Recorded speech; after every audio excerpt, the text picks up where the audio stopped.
So in my opinion, the absolute worst innovation in hand planes, and well, it's not an innovation, is it? Because it's bad. In my opinion, it's not the bevel up plane, although I'm not a fan of that.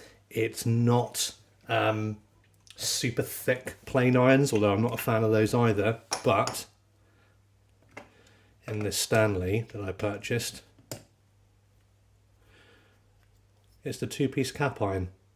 Now these things, and I must admit, I think I fell into this when I researched them initially. You think, oh, this will be clever. It holds the iron really flat. That's really clever. It holds it really accurate against a frog. But to be quite honest with you, it's nothing but a nuisance. It was designed in must have been the early 1930s by Record Tools. And they're up against these guys, Stanley. You know, they came out with, you know, an absolute world beater. And how do you find something else where you can say, hey, my plane's a little bit better? They came up with this two-piece cap iron, and the deal was they would say, you know, you take out this plane iron, you can then go to your stone straight away. You don't have to unscrew it. You know, you're just quick and ready to go. But to be quite honest, you've got more chance of this falling off, losing it in the shavings. The whole concept of this iron being dead flat along here is nonsense. It's better to have a little slight curvature, which a normal cap iron gives it, and it works perfect.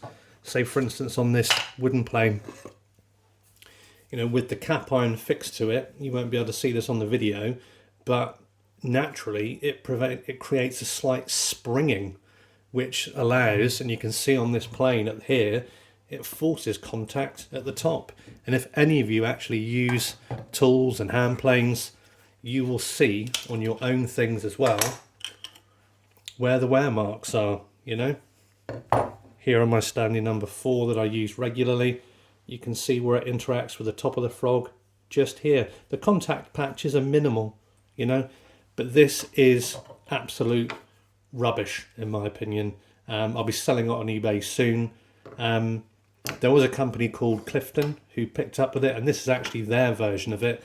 And again, a bit like Record, they had to face up to the fact, how can we kind of sell ourselves as having something better than the opposition? So they revived it. But thankfully now they've just moved on and they use a single piece cap iron, which is quicker, better, just all round. There's literally no need for it. You know, literally the worst hand plane innovation ever.